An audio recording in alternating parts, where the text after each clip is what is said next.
So today we're here with Brad Friese. Brad. Where did you attend high school, and what year did you graduate? I attended Sturgeon Strasburg High School, and I graduated in 1971. What sports did you play in high school?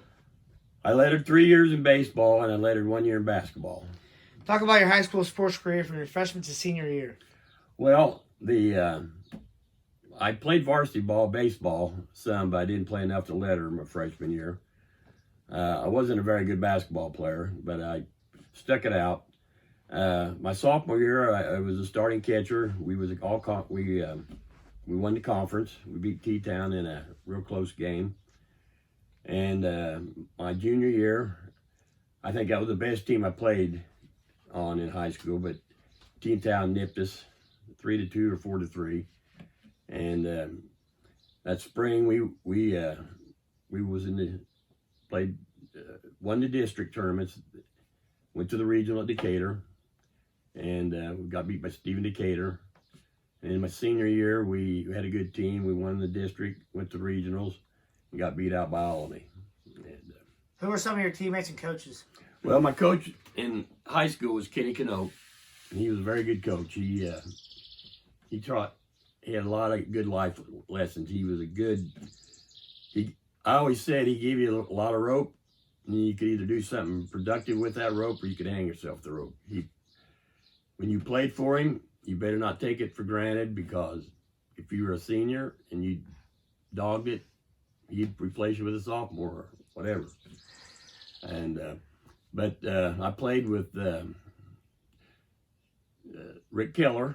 He's the attorney there at Effingham, and he was a shortstop. I played with Gary Bridges. He was a catcher. Jim Merriman, John Thomas, John Gisler, Mike Reynolds. He was a third baseman. Alan Crutch was left field. Donnie Debo, Larry Renshaw right field. F.M. Bugagan were center.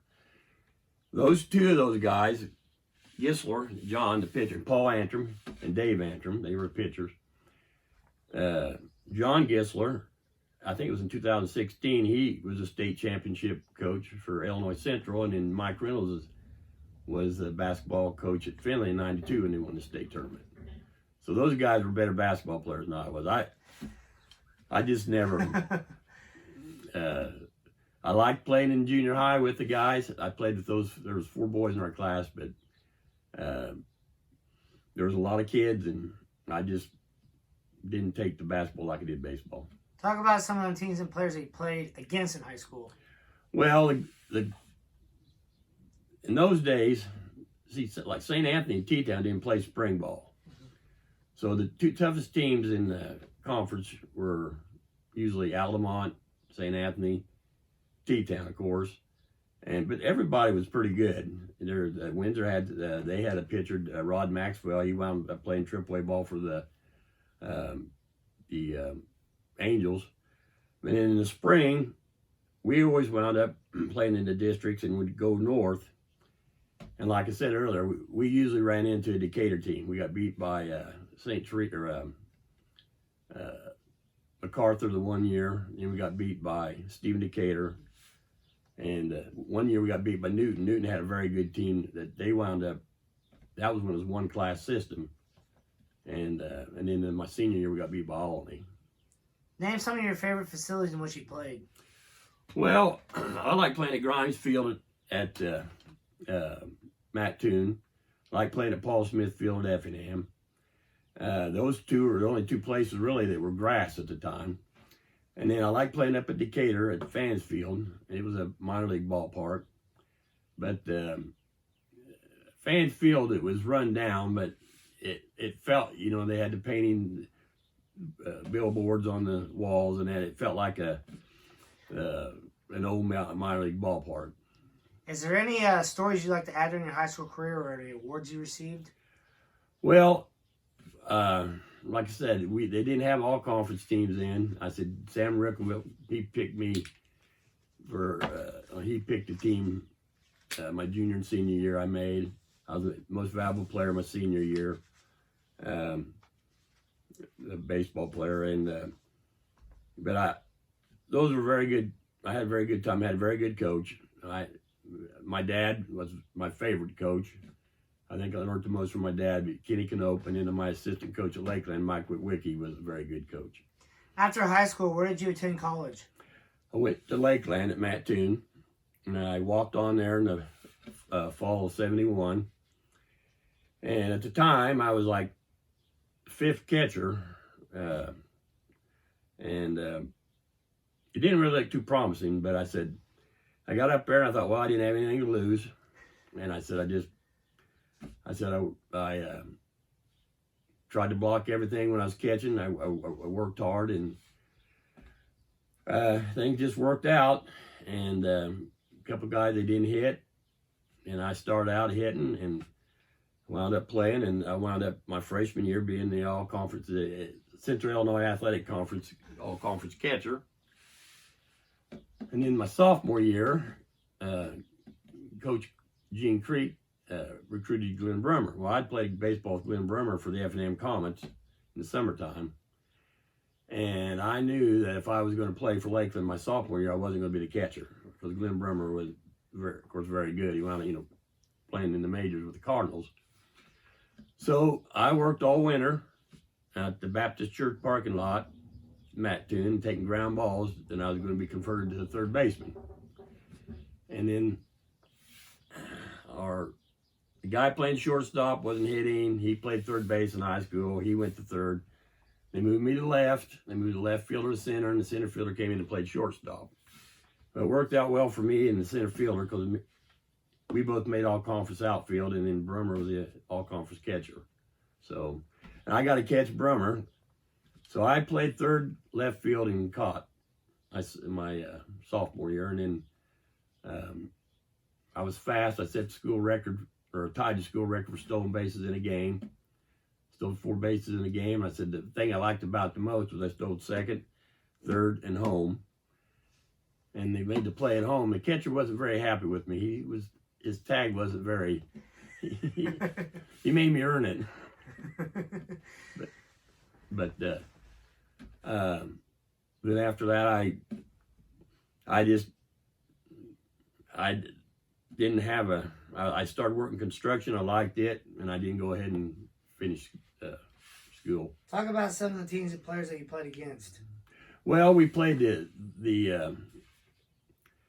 there was a team at Lincoln College. They had a guy, his dad, this Worth, he played Major League Ball.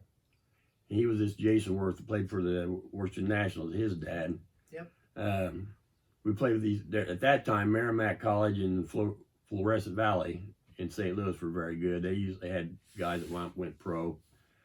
But the Danville, Parkland, and Harper's, there was a Harper's up in Chicago, but Lincoln, when we played at Lincoln Land, we played at that time we played at Robin Roberts Field, the old minor league park, and then when we played Danville, we played at the old Danville Stadium where they filmed that movie Babe Ruth, and so those places are neat to play in.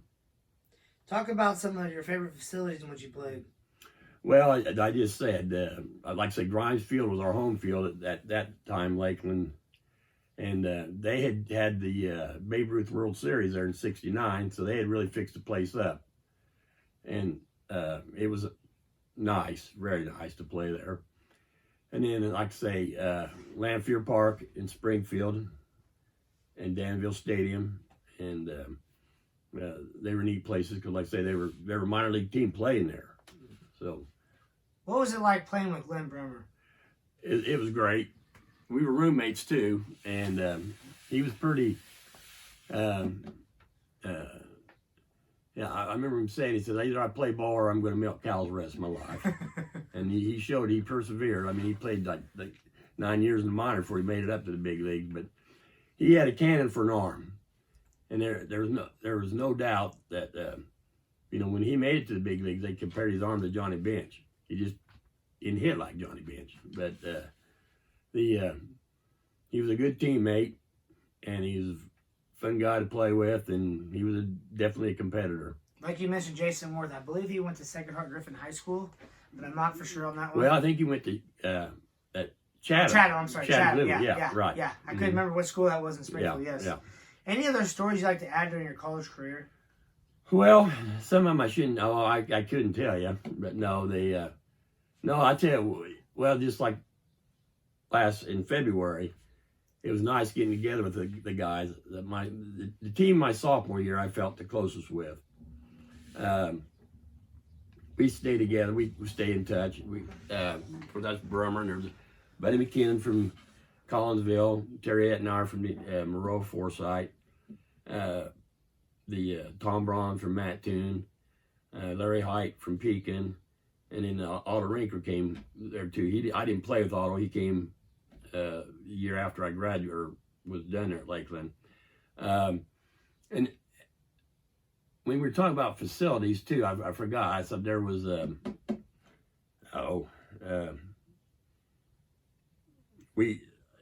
it was just, it was just a better level of baseball in high school ball.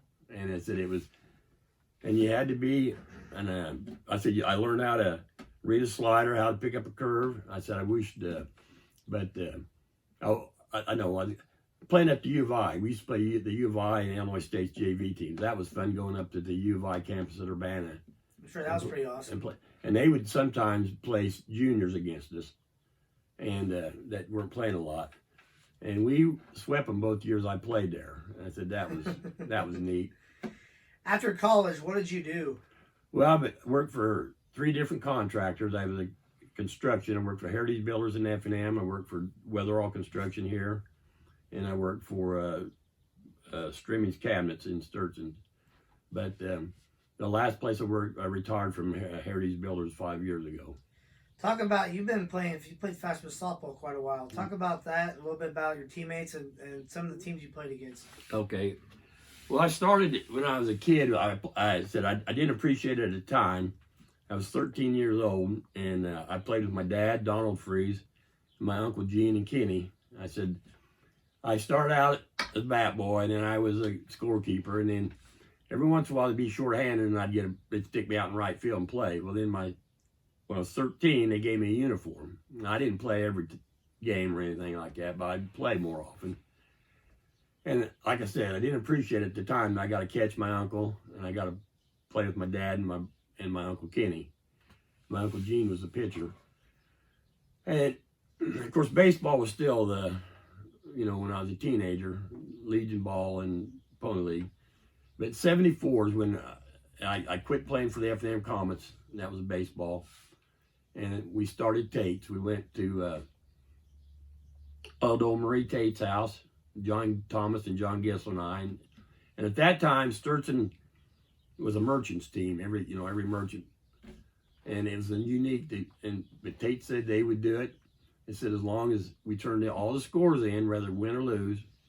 And that's what Sam Rickleman told us too. He said, I'll put your scores in, but I said, if you get in a bad streak, don't quit calling me. And we started out the first 2 years a bunch of baseball players, and we got our nose rubbed in. We learned that there's a difference between fast pitch. I said best team around here was Casey Truckers and F&M DJs. Gene Kinkler was a coach on that, and Denny Thornburg and Frank Winnett pitched for the Truckers, and George Huntington and Danny Bockhorn were 2 of the pitchers for DJs, and Walks Holstein, they were good. Steve Walk and Dean Walk and Tom Walk, and they had a good ball team too. Talk about you. Were you ever a coach? I coached a little bit at the beginning, and I said, I don't want to coach, I want to play. And then after I had 2 knee surgeries, and I was kind of 86, I kept telling them I could catch again. And we lost our coach, we lost our shortstop, and we lost our pitcher. And so they said, well, what are we going to do? And I said, well, we need a coach for. So I started coaching again in 87, which was good. And I'm glad I did. I said, a lot of people thought we were, after we lost our best pitcher and we lost one of our very best players, that we were a falling star, so to speak. because we'd always been a bridesmaid, never been a bride, going to the state tournament. And it's awful tough to win a 50-game single elimination tournament. You got to have some luck. But it all turned out good. I said, we won the state 2 years later. And I started in 87 coaching again, and then we won in 89. And then I played one more year for double A ball, and then went back down to 1A and played for a couple of teams there in the played for the Cowden Merchants, and then Tate's became Benuti's, and we took over the Tate sponsorship, and we played Class A again until 95. How long did you play fast pitch in general? Well, 66 to 95, so about 30 years. Yeah, 22 years for Tate's, and then and we used to average. I wrote that down here. I said from 1980 to 89, we averaged over 100 games a summer, and wow. Everybody. And I think one year we played 106. It was the most we played, but we usually start in April and play till the end of August. And hopefully, we were playing in the sectionals or playing the. So where did you? How far did you all travel? Well, I felt lucky. We used to play in a tournament down in Kelso, Missouri, which was a very good tournament. But we would go. You could play good teams just right here in our area, right here. But we would go down to Southern Illinois and go up. Northern Pontiac, I think, was as far as we ever. But now that when we were in the Nationals, we were in one year played in St. Cloud, Minnesota, and then one year we played up at Hammond, Indiana. But those after I got out in '95, that's when these guys they started Benuti's and that, and they were going to Sioux City, and I was, but. We played about in every town there was, and in Illinois they had a softball team, I think.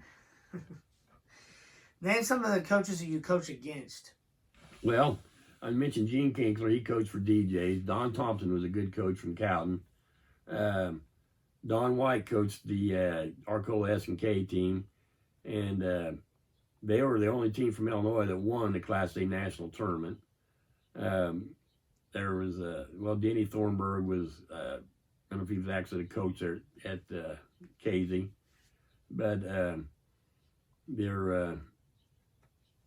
those guys there are probably the best, that Bobby Keith from Pinckneyville, he was very good, but they had some good teams in that part of the state. Pinckneyville had Bobby Keith, and Ziegler had Gary Endries, Hoss Linton, and Quinn Quillman, and those guys are legends down there. Talk about what deep down, what is the reason why you started playing? What did you enjoy so much about it? Well, I hadn't got the competitiveness out of my blood yet. It was playing fast pitch around here. It was very competitive, and if you wanted to horse around, you always hear about beer leagues and this and that. I said, not even the mentioning the best. There's not some of these guys. I wouldn't want to face them tipsy because, and see, we didn't start out with helmets either.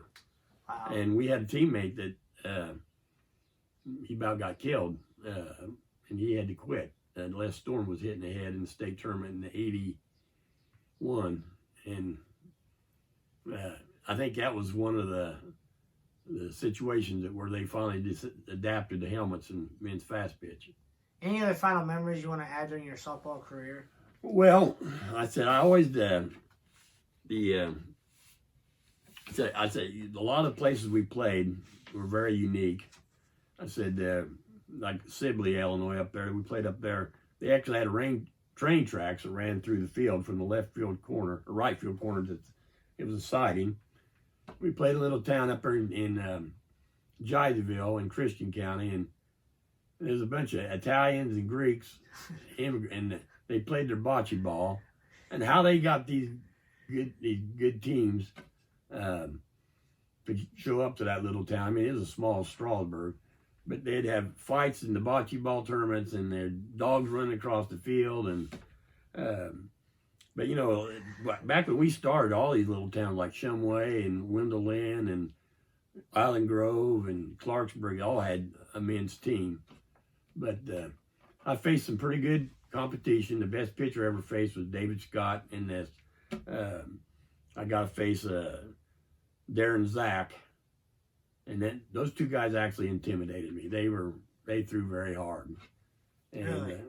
But there's so many memories. I said I think I played with over 150 guys for Tate's, and they are all a bunch of good guys. I said one thing in that '89 team, the won the state, them guys did not want to lose. I mean, they didn't want to.